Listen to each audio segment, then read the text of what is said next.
Donc en fait, beaucoup d'autres pays étaient dans la même situation. Mais justement, l'Angleterre n'a jamais été touchée par les idées fascistes. Ça n'a jamais tenté les Anglais. Il y a eu très peu de cercles. Eux-mêmes, ils ont traversé la crise économique, mais jamais la Grande-Bretagne n'a vacillé sur le plan idéologique ou politique. Les États-Unis non plus. Mais en France, en fait, dans les années 20 et 30, il y avait une crise idéologique et morale très forte. Les élites étaient empoisonnées par toutes sortes d'idées.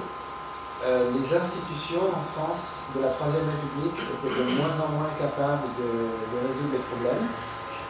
Et bon, par rapport à la crise économique, la France, au départ, avait une certaine protection, mais finalement, elle n'a pas pu y résister. Et donc, au moment où le pays était défait, on voit apparaître un personnage providentiel, mais du côté du mal, qui est Pétain. C'était un brave homme. Mais à 84 ans, alors vous voyez, justement, j'ai mis cette photo-là. Êtes-vous plus français que lui? Parce que malheureusement, à l'époque, pour beaucoup de Français, c'était lui le seul espoir, quoi. Ils étaient déjà tellement déprimés, mais ils disaient au moins Pétain, il va nous protéger. Et justement, c'était le pire des choix. C'est vraiment s'identifier à ce genre de personne. Il avait été un véritable héros de la Première Guerre mondiale. Mais à cette époque-là, c'était vraiment... Et il s'est allié avec son âme damnée, qui est Laval, qui était encore pire que lui, qui a vraiment fait une collaboration très active avec les Allemands. Donc dans cette circonstance, on voit apparaître le pire de l'être humain. Alors que justement, en Angleterre, le pays a été frappé par un malheur, mais la Grande-Bretagne et les Britanniques ont gardé beaucoup de dignité. Donc Pétain aussi, il dit que, enfin, il a une formule qui est restée célèbre, il a dit « je fais don de ma personne à la France ». C'était un pouvoir très personnel, il estimait vraiment qu'il était le sauveur, que si tout le monde était comme lui, ben, le pays irait mieux. Donc par contraste, on peut voir la personnalité du général de Gaulle, puisque lui, en fait, le 18 juin 1940, d'après ce que l'on sait, le jour de l'appel, il a vraiment senti qu'il allait entrer dans l'histoire. Pourtant, c'était seulement un texte lu à la radio. Mais il était tellement tendu, parce qu'il sentait vraiment le rendez-vous avec la Providence. Et il était dans un état second, il savait que quand il aurait fini de parler, ce serait vraiment un acte historique. Et en 1954, il a publié les Mémoires de guerre, et on trouve ces phrases très célèbres, que vous avez déjà entendues. « Toute ma vie, je me suis fait une certaine idée de la France. Le sentiment me l'inspire, aussi bien que la raison. Ce qu'il y a en moi d'affectif imagine naturellement la France, telle la princesse des contes ou la Madone aux fresques des murs, comme vouée à une destinée éminente et exceptionnelle. » Donc lui, il s'identifie très personnellement à la France. C'est une affaire personnelle entre ce pays et lui. J'ai d'instinct l'impression que la Providence l'a créé pour des succès achevés ou des malheurs exemplaires. S'il advient que la médiocrité marque pourtant ses faits et gestes, j'en éprouve la sensation d'une absurde anomalie imputable aux fautes des Français, non au génie de la patrie. Mais aussi le côté positif de mon esprit me convainc que la France n'est réellement elle-même qu'au premier rang, que seules de vastes entreprises sont susceptibles de compenser les ferments de dispersion que son peuple porte en lui-même. Que notre pays, tel qu'il est, parmi les autres, tels qu'ils sont, doit, sous peine de danger mortel, viser haut et se tenir droit. Bref, à mon sens, la France ne peut être la France sans grandeur. Donc en réalité, c'était une personne qui était très exigeante avec elle-même. C'était un monsieur qui avait une discipline énorme. Il était toujours très droit. Il avait personne qui se permettait aucun écart de conduite, dans un sens. D'après ce qu'on sait, il a eu une très bonne vie de famille, toujours fidèle à son épouse. Il avait aussi une fille handicapée, dont il s'est occupé avec beaucoup de soin. Bon, il avait beaucoup de cynisme par ailleurs, c'était un chef d'État, donc il s'est souvent renié, mais il avait un sens de l'État extrêmement fort, quoi. Et donc, lui-même, il visait l'élection au suffrage universel d'une façon très mystique. Lui, il pensait que le jour où les gens votent, c'est un acte quasiment religieux. Il ne pensait pas que c'est juste, bah, c'est l'élection, quoi. Pour lui, c'était comme une grande cérémonie collective. Chaque droit de vote, pour lui, c'est quelque chose de sacré. Il pensait que vraiment, ce jour-là, le peuple est réellement souverain. Et donc, que le président a... C'est pas seulement une fonction, hein, c'est quelque chose de très majestueux. Un autre exemple qui peut nous mettre sur la foi, c'est peut-être vous avez entendu ça, c'est la notion de petit reste dans la Bible. Vous avez entendu cette expression? Petit reste. Ouais, donc petit reste dans la Bible. Ouais. Dans l'Ancien Testament. Vous avez jamais entendu ça? Non. Alors, ça nous met sur le thème.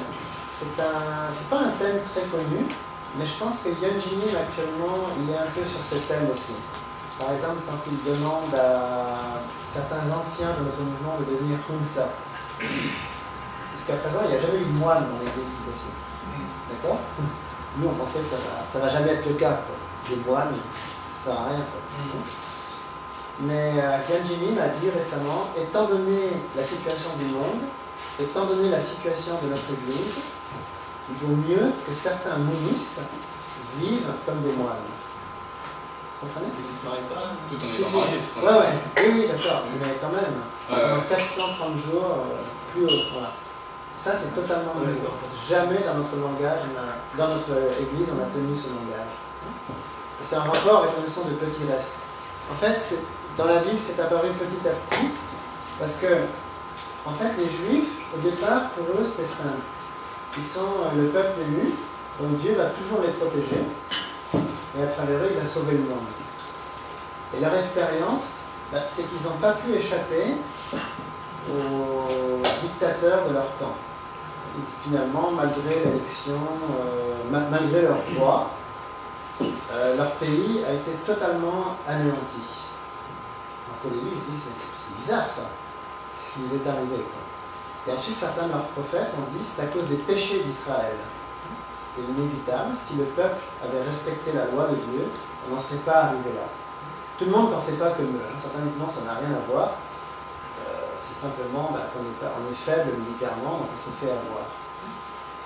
Et à ce moment-là, les prophètes ont dit, eh bien, ceux qui ont survécu à ces guerres, ils n'étaient pas tous bons, parce que parmi ceux qui ont été détruits, il y avait des bons et des méchants, mais les survivants doivent maintenant attendre les derniers jours, la venue du Messie, et là ils seront absolument sauvés. Donc, tous ceux qui ont survécu aux dictateurs, etc., il n'y a aucun doute qu'ils seront sauvés. Et après la venue de Jésus,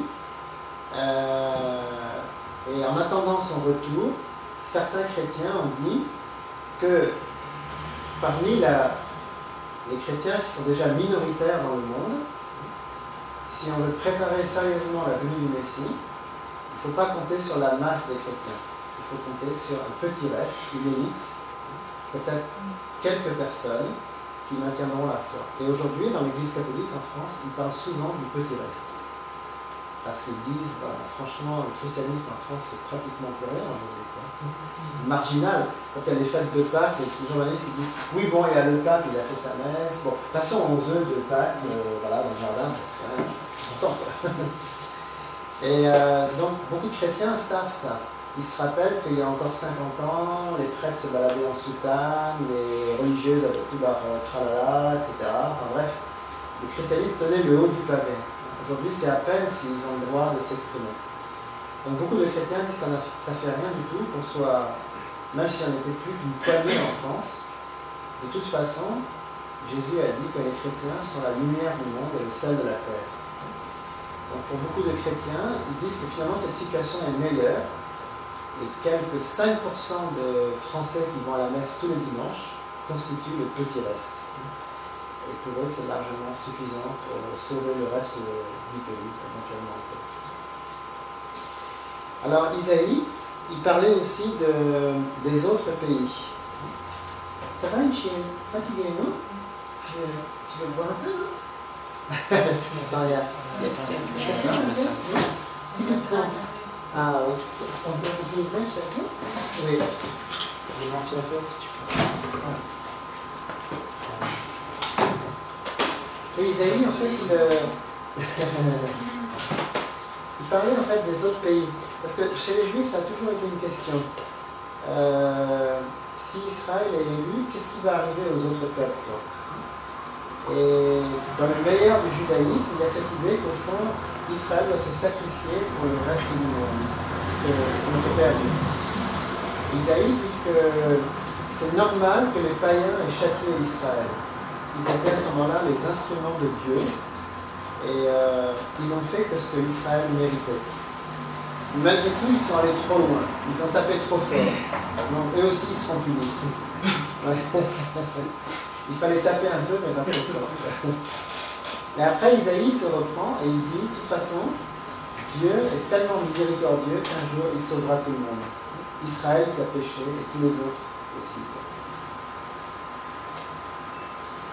Alors, il faut savoir que ça, c'est en fait la première source d'information sur la grande réparation, c'est la Bible. Cette idée dans la Bible que tout le monde va être réparé et que ça dépend des conditions posées par des élites, par les soldats de Dieu, donc par Israël, et parmi Israël, par une petite minorité de Juifs. Et alors finalement, il y a d'autres penseurs, d'autres philosophes qui ont eu cette même idée. Peut-être vous avez entendu parler de Arnold Toynbee. Si vous lisez les principes divins, dans le chapitre eschatologie, on parle de 26 sphères de civilisation, qui sont devenues 4 finalement. Vous avez jamais vu ça? Ouais. Et ça, cette idée, les 26, c'est une idée de Toynbee. Il n'est pas mentionné dans le principe divin, mais c'est lui qui a émis cette idée. Donc le principe divin l'a reprise telle qu'elle, sans citer son nom. Donc lui-même, il croyait très très fort en l'existence des civilisations. Et sa très grande idée, c'est celle des minorités créatives. Donc il a dit qu'une société se désagrège quand les individus créatifs n'arrivent plus à diriger en exerçant leur puissance créatrice. La majorité cesse de jouer le jeu, la société entame sa désagrégation. Donc ça, c'est la grande perdition. Même si un pays paraît puissant, si ses élites perdent leur âme, le pays est voué à la perdition, même s'il est riche actuellement. On peut se poser la question, par exemple, pour les pétromonarchies du Golfe. C'est des pays hyper puissants, mais justement, moi je pense qu'ils n'ont pas d'élite créative. Enfin, ils en ont quelques-unes, c'est vrai. Mais... L'élite créative, c'est vrai que... C'est alors tous les penseurs, les intellectuels, les hommes religieux aussi, tous ceux qui créent des idées nouvelles. Oui. Donc, par exemple, c'est indéniable que les États-Unis actuellement ont les plus grandes élites créatives de la planète. Même si la situation du pays est préoccupante, les Américains gardent confiance que leurs universités sont de très très très loin les meilleures du monde. Ils ont, au niveau du cinéma, de la culture, personne ne rivalise avec eux. Ils ont constamment plusieurs idées d'avance sur les autres. Bonsoir François. Bonsoir. Ah, François. Ça va bien? Ouais. On va garder quelques secondes.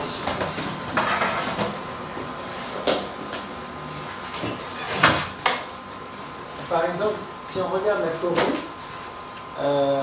c'est sûr que jamais la Corée n'aurait pu connaître une telle ascension économique sans ses élites. Depuis plus de 50 ans, la Corée a réussi à constamment avoir des élites de très haut niveau sur le plan politique et autres. Singapour, c'est pareil. Enfin, toute cette Asie qui réussit, c'est pas simplement le peuple, c'est qu'ils ont vraiment des dirigeants éclairés, quoi. Bon, par exemple, parmi les pétromonarchies, il y a l'émir du Qatar, qui est vraiment une personne très intéressante, en couple d'ailleurs. Hein. Lui et son épouse sont vraiment des personnes très très éclairées. C'est indéniable qu'il est vraiment à part. Et lui, il modernise son pays à toute vitesse. Alors Toynbee ajoutait que les civilisations se développent par la réponse d'individus créatifs à des